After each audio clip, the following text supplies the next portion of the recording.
It is Thanksgiving Day, and this is We Are Lions Nation podcast pregame show coming to you live for the Thanksgiving Day matchup against the Bears. We're going to talk all about it. We got the Stat Man, we got Dan the Man Leonard, and Smoking Jeremy B in the house, and we are excited and ready for this Thanksgiving Day matchup against the Bears. And Stat Man? Hey, Jeremy B, that countdown begins now.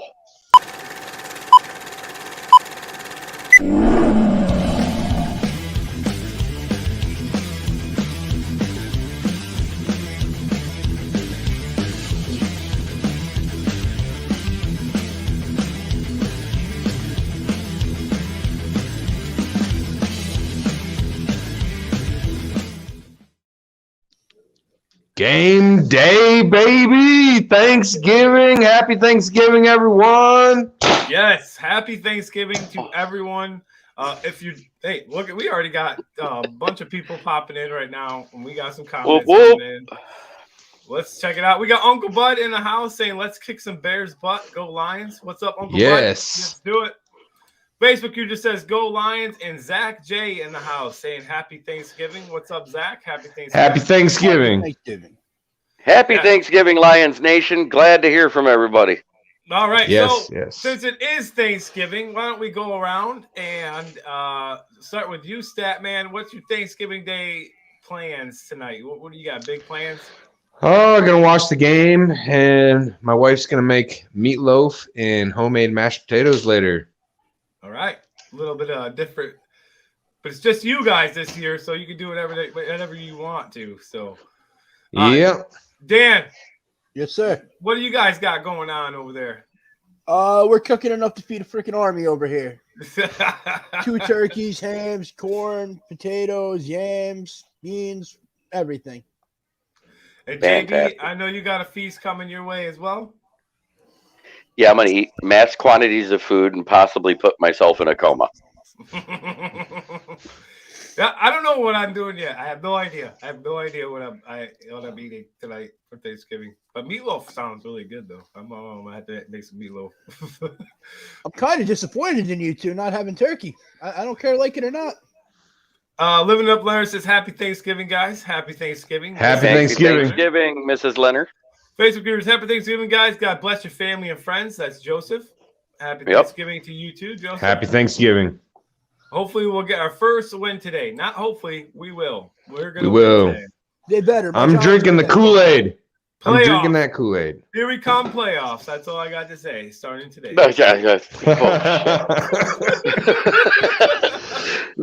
I want whatever you smoked up until 5 a.m. this morning. That's why you were up that late. It was opium again.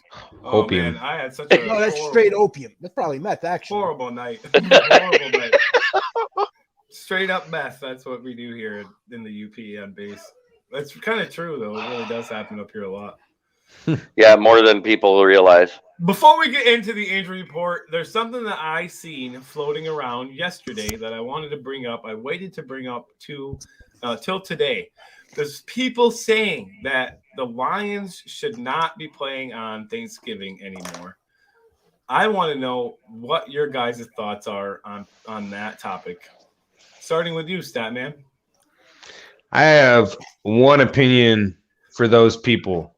Shut up. It's been that way for a long time. We always play on Thanksgiving, and it's always going to be that way. You're not going to take that from us. No, that's all we got. That's all we got. Dan? Okay. Whoever says that they should take that game away from them can kick rocks.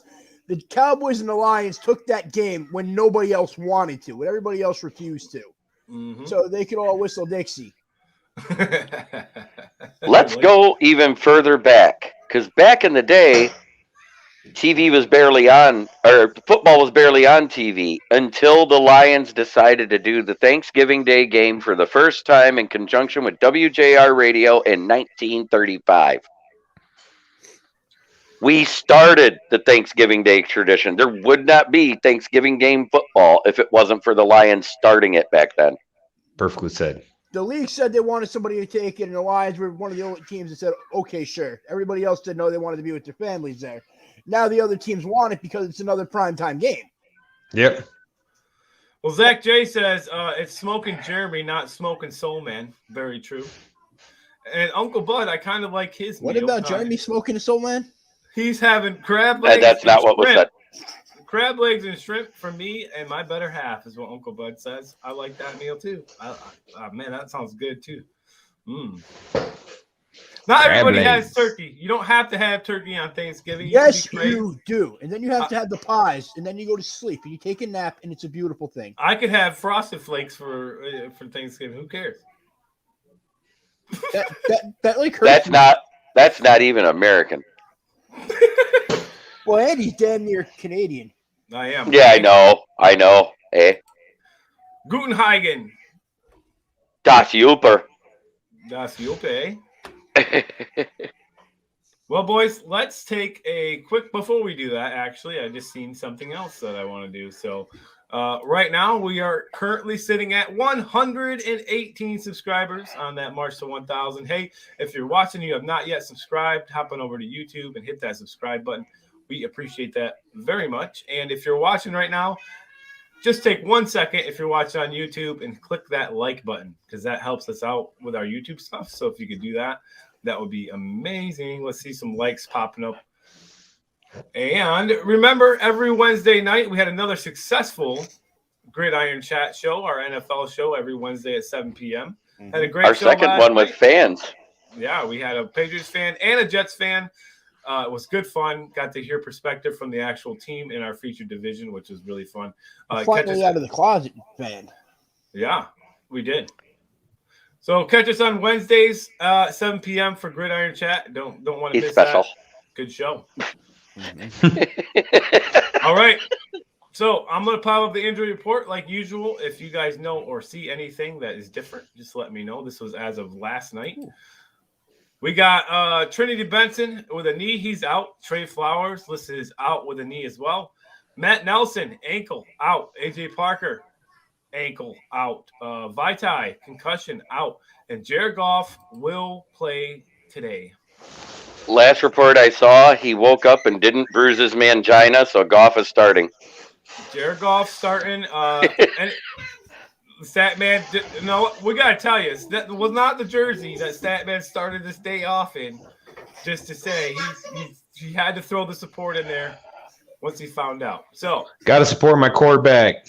Do you guys see any other injuries that you guys heard about besides what I have listed? I not for the Lions, but I'm happy about who's out for Chicago.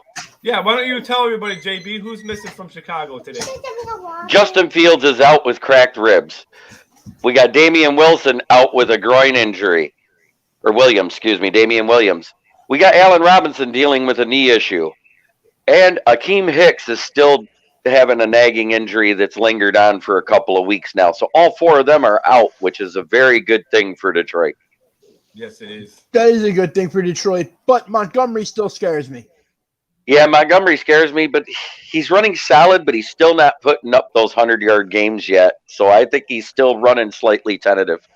Yes, I agree with you there. But the place that he makes his money is right up the gut. And who's right in the gut of the Lions' defensive line? I know. Brockers. Shit. And McNeil. And McNeil has been improving. Facebook user says, who is starting quarterback? We just answered that. These are kind of Jared Goff. Just verified. Owner George McCaskey addressed the team, telling them Matt Nagy will not be fired after today's game, regardless of outcome. Bullshit. Matt Nagy said the same thing.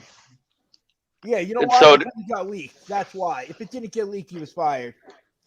Uncle Bud says we couldn't go nowhere this year. Wife got exposed from coworker, so staying safe at home. Well, first off, best wishes to Aunt Kim, and hopefully she's doing all right. And yeah, that's. Sorry. I agree, but there's no reason coworkers should expose themselves to each other. You know, unless they're super hot, I will watch. That came out wrong. I wasn't meaning that in a bad way.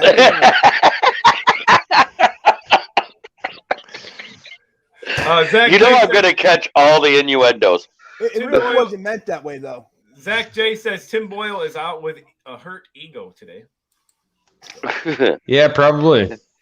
No, best wishes to my Aunt Kim. Hopefully everything goes well and she's not too sick at all. Tim Boyle is out due to the fact that his cannon was shrunk to the size of a pea shooter. Yeah, I don't even want to talk about that guy. Ugh. It was horrible. Hey, Yeah. hey, Statman, did Mrs. Statman have a good rest of her birthday yesterday? Yes, she did. All right. By the way, Dom loves your video. Huh? I sent Dom the video personally.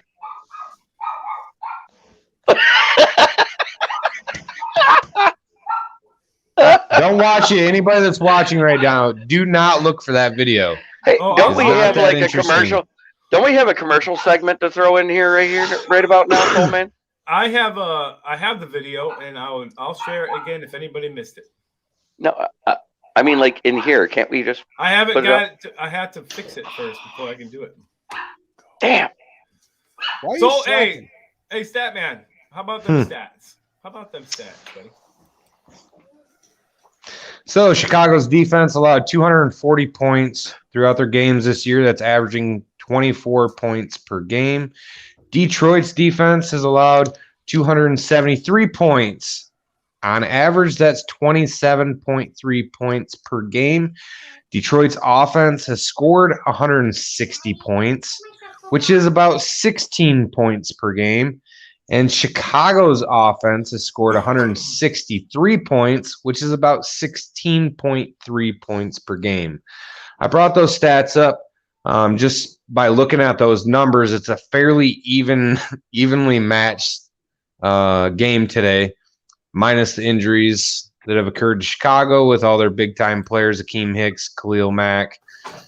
Go down the list. You got some big players out of there. Andy Dalton being in at starting quarterback is going to help us out, I think. They can't score as many points with him. Andy Dalton is a better passer than Justin Fields. That's in my opinion. Behind a crappy O-line that got him hurt. Fields got hurt on that run, though. No. Dalton got hurt first. The owners told Nagy to start Fields, not the other way around. They said, let's see what our young guys got. He was going to start Foles because of the O-line, because he didn't want to get Fields killed. Uncle Bud says she's good, referring to my Aunt Kim. Awesome. That's Awesome. good. That's really good. Uncle Bud also says, LOL, too late, Statman. About the video. You sent it to him, too? He probably seen it on the Facebook page. Yeah. Hey. Remember your wife posted it on the Facebook page. It's I don't amazing want it to video. go viral. I don't want it to go viral. It's going Hey, viral. With 2K views, it's already viral. Just let it all come in. You're famous. No, please. Now. You're famous. You are TikTok famous. You need to. The only thing I'm missing is my headwear and my sunglasses. You need Now, to if you'd have been wearing that, that'd have been better. You need to take advantage of the newfound fame, and Embrace let people know that this is what you can see on We Are Lions Nation podcast. I'm a crazy guy. No, I will not be putting leopard print tops on during the show. Hey, the views will Little go up. false advertisement. I don't know. It looked like you liked it. The views will go up. I was told to make it look that way. You okay? I was literally told that. Okay. My wife said, look at it, look down at it, and start playing with yourself, and then look at me, and that's what I was. Well, I'm glad you didn't go any further. I'm glad that video ended. Keep in mind that was the 15th take of that video because Logan just couldn't get it right in his head. He just had to keep doing it over and over again because he couldn't get it right. So he had to keep doing it over and over. Oh, but so wait a minute. It was all her idea, but you wanted to get it right. Yeah, he needed to keep doing it over and over. You're a diva. What do you mean I had to get it right? I don't know, man. All I heard there is that you dressed in women's clothes and played with yourself, so it got me a little worried about you, man. I'm going to call for a wellness check on you later tonight. Uncle Bud says 1 million views. Oh, it's up to 1 million now? You're viral. I hope not. Facebook user says, "Go Lions," and Amanda says he loved making that video. I can tell. It's not your birthday anymore. No, I did not. Did not enjoy that. I say we just post it on YouTube, right on our channel. Mrs. Statman coming in. Yeah, I think that's the right thing to do. All right, well, let's get back to it. We got to talk about those stats. Dan, what's your thoughts on the key stats that Statman shared? I was barely able to hear him. I'm sorry. Here they are. Oh. Chicago defense allowed 240 points, 24 points per game. Detroit defense allowed 273 points, 27.3 points per game. Detroit offense scored 160 points, 16 points per game. And Chicago offense scored 163 points, 16.3 points per game. That they're basically the Lions. They're the same team.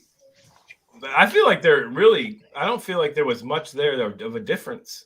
No, not at all. I mean, 30 yards difference on defense isn't even a touchdown or a field goal from your average starting point in the NFL.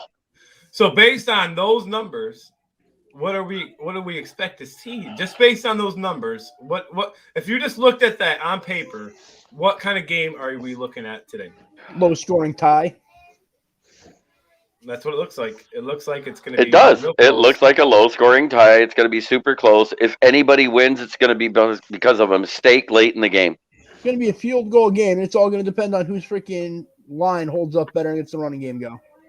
I think that's going to be Detroit's offensive line, and it's going to be Swift. It's going to be a Detroit versus Pittsburgh game all over again. Let's hope Tommy Kramer continues his good play from the last week in the fourth quarter when he took over for Vitae. This is what I'm looking for.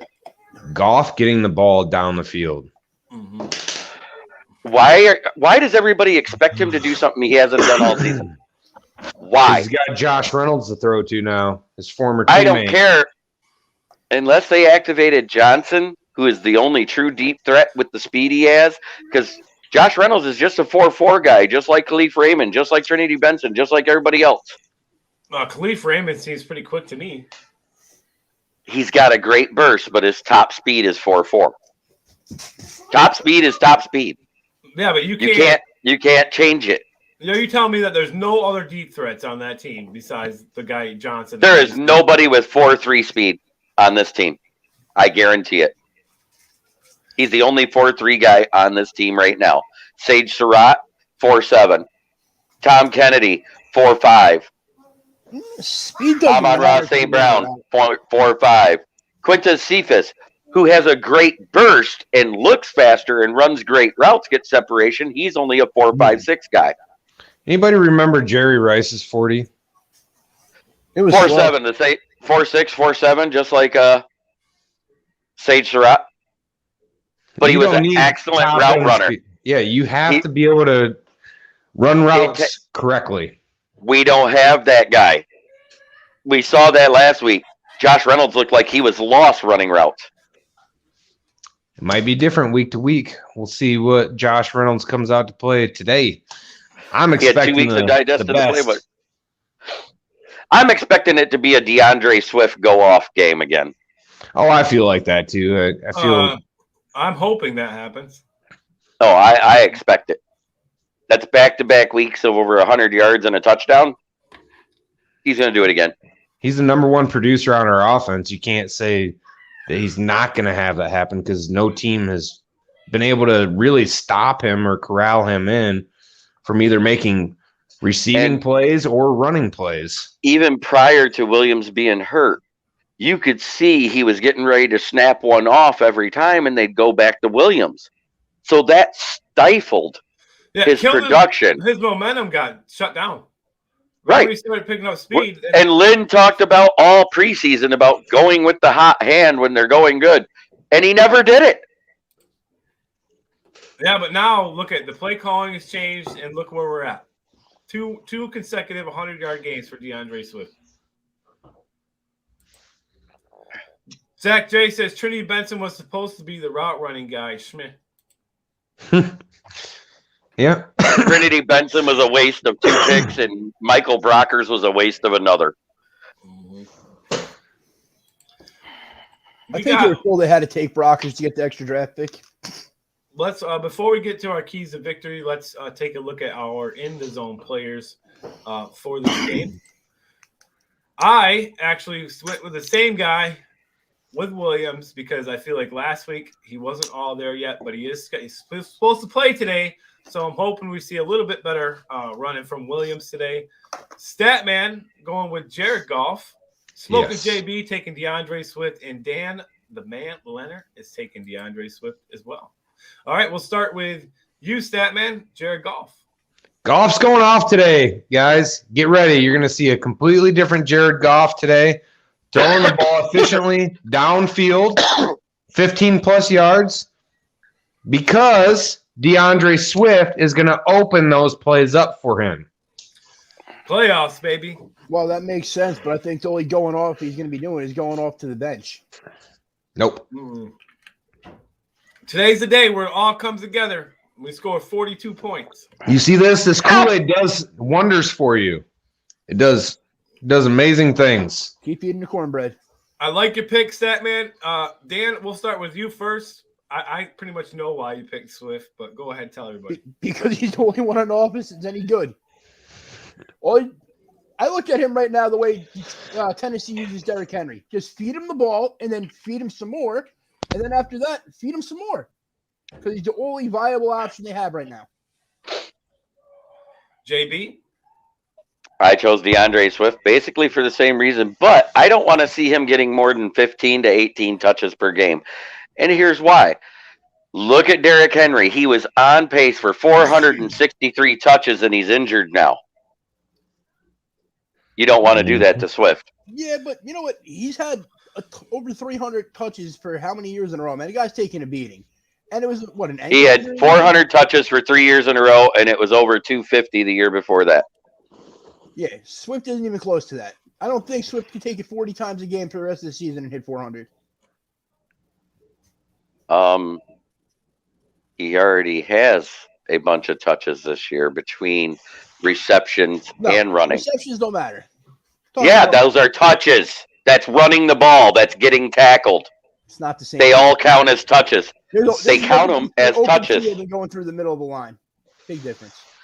Touches is receptions too. There's a difference between running through the middle of the line and catching the ball in open space. There is a difference. But you do still take hits on the outside too. That's why we have Jamal Williams. He's supposed to be that other guy that can take the load off. And then if they both can light it up, man, be in for a good day. Good day. Telling you, put them out on the field at the same time. Mm-hmm. I say run the full house. Put Godwin out there or Kabinda too. Not let them know where you're going with that ball. Man, hey, if you had a running quarterback, that would make it an interesting backfield. The three of them out there at the same time. You know what they could do to really trick them? You don't need it with three running backs out there. Stick Boyle in the backfield too. Then they'd be like, "What the is going on here?" Oh, then we lose. No, with Goff. So Boyle would just be standing back there too. It'd be crazy because then no one know what the hell's happening. Yeah, they know that Boyle's not getting the ball if Goff's out there. Maybe put the kicker. That makes about as much sense as wiping your butt than taking a crap. Hey, you don't wipe first? No. Oh, okay. I've been confused the whole time in my life. And that's why you're divorced. Nope. She saw your underwear. Probably. She got tired of cleaning out the streets. So this is disgusting. Batman, let's do our keys to victory. For me, I got offense to score early and defense create turnovers. Statman, you have number 1, control the clock. Number 2, pass the ball downfield. Number 3, don't start Boyle. 4, stop the run. Dan, offensive key, feed Swift more. Defensive front 7, stopping Montgomery. And Smoking JB says pressure and run the damn ball. That's it. If we get pressure, they don't have time to throw the ball downfield. If we run the ball, they don't have time on the field. End of story. Is Parker playing today? No, he's out. That kind of worries me after watching Darnell Mooney last week. Jerry Jacobs is playing, though. Can Jerry Jacobs run with Darnell Mooney? Yeah. Yeah, he's just as fast as Parker. Okay. Jerry Jacobs has been running with some pretty good receivers this year. Mm-hmm.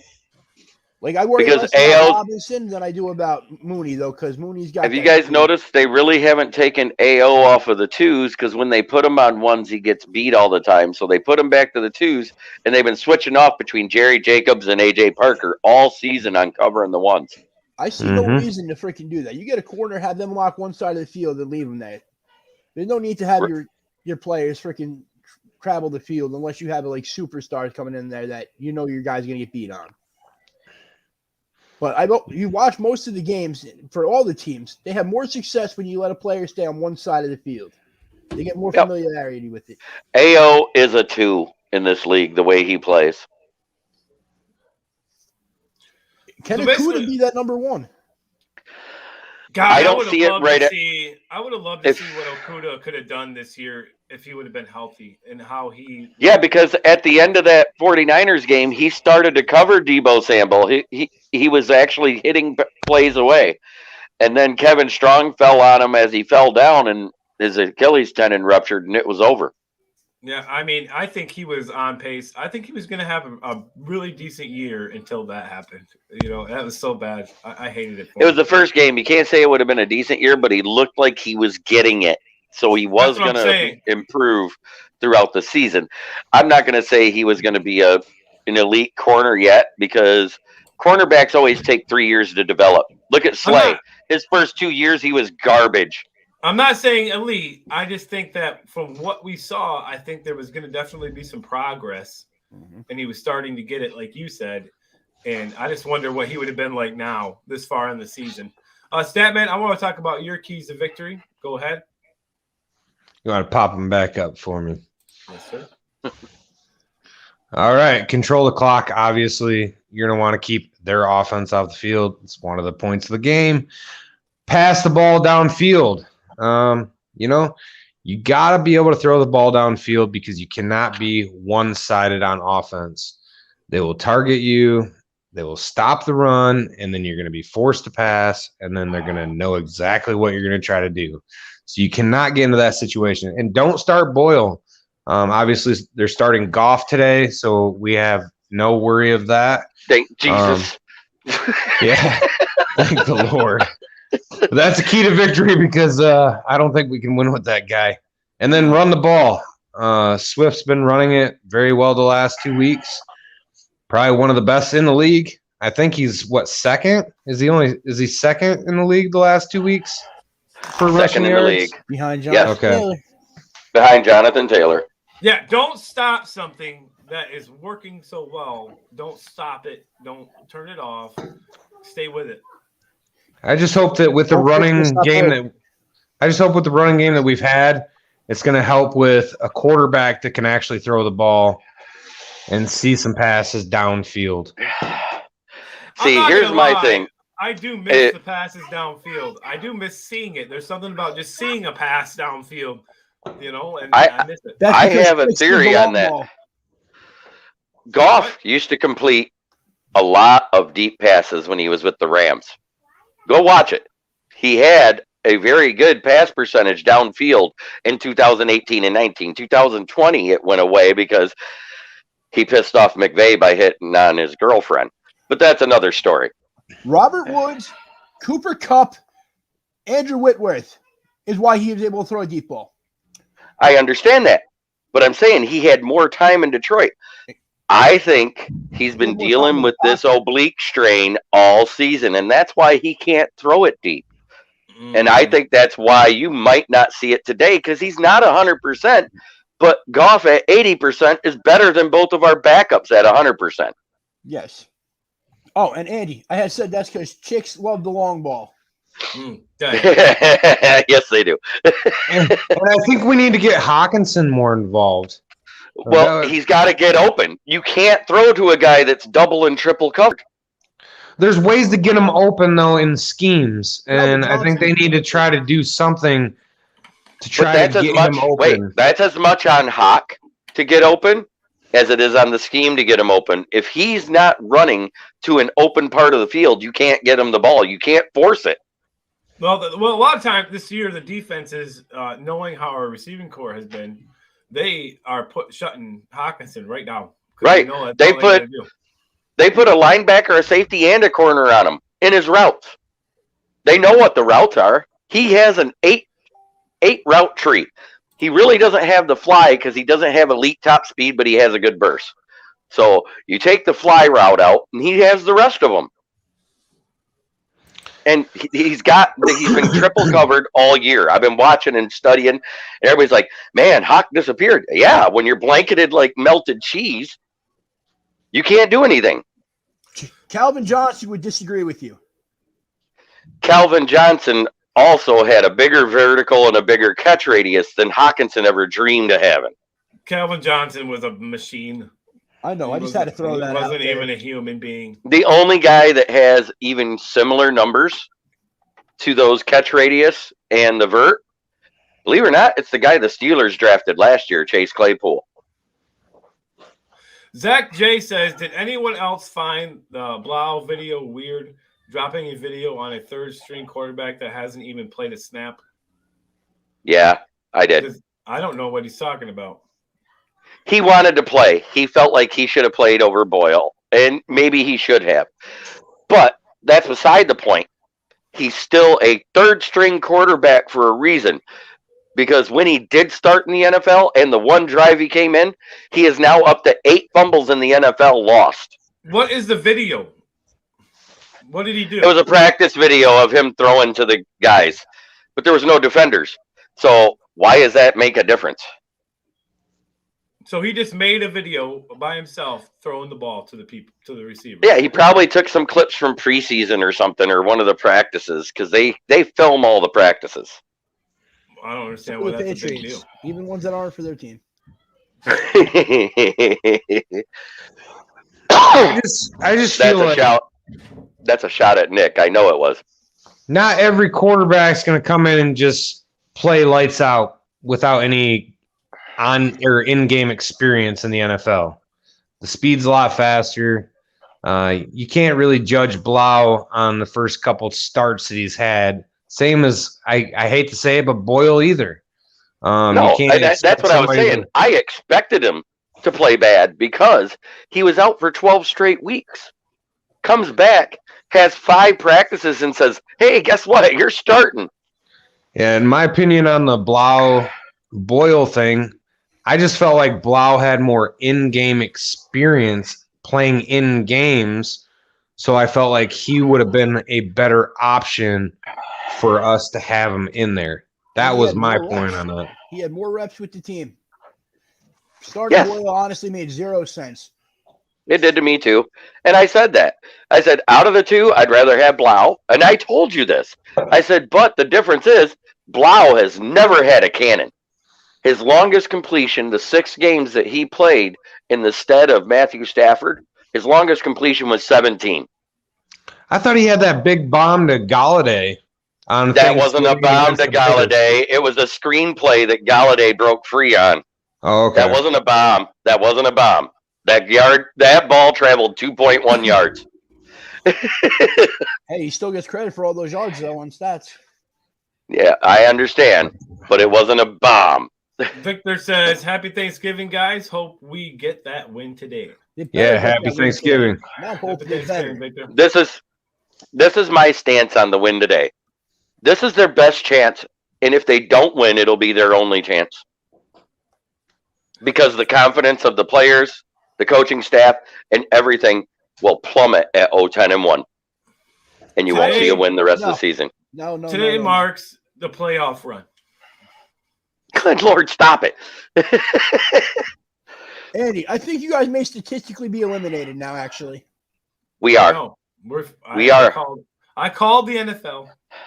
Every other team's going to lose every game, if that's even possible. Okay, that being the case, we will come up 1 game short of the playoffs, tied with 6 other teams. Yes.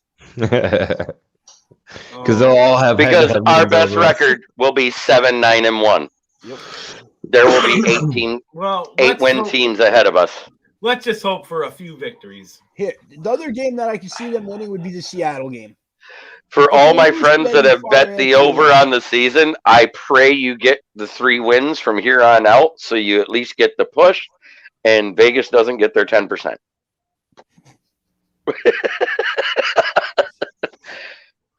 Well, I hope everybody is ready and fired up. It's less than 1 hour till kickoff for the Thanksgiving Day game. I am so ready. Before we get to Statman, JB, if you would like to do the thing. Yep. We all know we've been talking about mental wellness. Stuff in the news like what you just heard with Everson Griffin. The guy who drove through the parade last weekend there in Kenosha, Wisconsin and killed people. Those are mental problems that can be stopped with proper treatment and someone to talk to walk you down off of that raging problems. So we have the National Suicide Prevention Hotline down there. The vets, they're committing suicide after all the wars and everything at a 22-minute rate. Every 22 minutes, a vet commits suicide. So you add in everybody else, it's probably 8 to 12 on an average. That's way too many people taking their own lives. And half of it is probably over something that wasn't life-threatening in the first place. Yeah, we just want everybody, just spread awareness of how bad that, suicide and mental health, really is. Because it's not one of those things that's out there. You don't do things like drive through a parade full of kids. If you are, right there, and I want to say shout out and prayers to all the families. I think they just had the 6th death in that incident was just a little boy, just yesterday or the day before. Oh man, pretty sad thing that happened. I believe he was running from a domestic violence dispute at his house, and decided that it would be okay to just drive through a crowd of band and some dancing old ladies. And I'm still trying to figure out how the heck that parade wasn't blocked off completely, because every parade I've been to, well, maybe they're just smarter in Michigan, but those roads are completely blocked off. Oh no, he drove through a couple barricades to get to it. Oh, did he? Okay. Oh yeah. I think he did it intentionally. I don't care what anybody says. Yeah, I still think it's probably because of where it's at. Yep. Reaction to Kyle Rittenhouse. But you don't do things like that if you are good in your head. And yeah, if you're mentally stable, you don't do stuff like that. But the message we're trying to relay is basically if you know someone or you yourself are having trouble and you wake up and you don't want to be here anymore, reach out, get a hold of us. A call. Give anyone a phone call, because that can make a difference. Been there myself, done it, been through it. I know that phone call could stop things from happening. All right. So we got the Thanksgiving Day game. Thank you, Jeremy B, for sharing that. And we got Thanksgiving Day game starting soon. So we will end it like we only know how to, and that is with the Stat Man getting us fired up and ready to go. And this fight song is going to be dedicated to my buddy Ryan. He just passed away this last spring. He would have turned 34 today. So, forward down the field, a charging team that will not yield. And when the blue and silver wave, stand and cheer the brave. Rah, rah, rah, rah, rah. Win the game. With honor you will keep your fame. Down the field and gain a Lions victory. Go Lions! My favorite part of the whole show. One Pride. Hey, Logan, thank you for bringing that up, because I did see that today. For Ryan, R.I.P. buddy. Rest in peace. Happy birthday, my man. We got Facebook user says, "Let's get it today, boys. Let's do it." Tom and Amy, happy Thanksgiving, everyone. Happy Thanksgiving. Yes, happy Thanksgiving. Facebook user says, "Can the Lions win?" Yes, we can. And Victor says, "Go Lions, one pride." One pride. One pride. Yeah, thank you all again for watching. Remember to subscribe, like, and share. Enjoy your Thanksgiving. Have a great time with your family and friends. We wish you all the best. And remember, give thanks for what you have and be grateful. For the Stat Man, Dan Leonard, and Smoking Jeremy B, I am the Soul Man, and this has been We Are Lions Nation podcast. Have a great Thanksgiving, everybody. And eat turkey or you're un-American.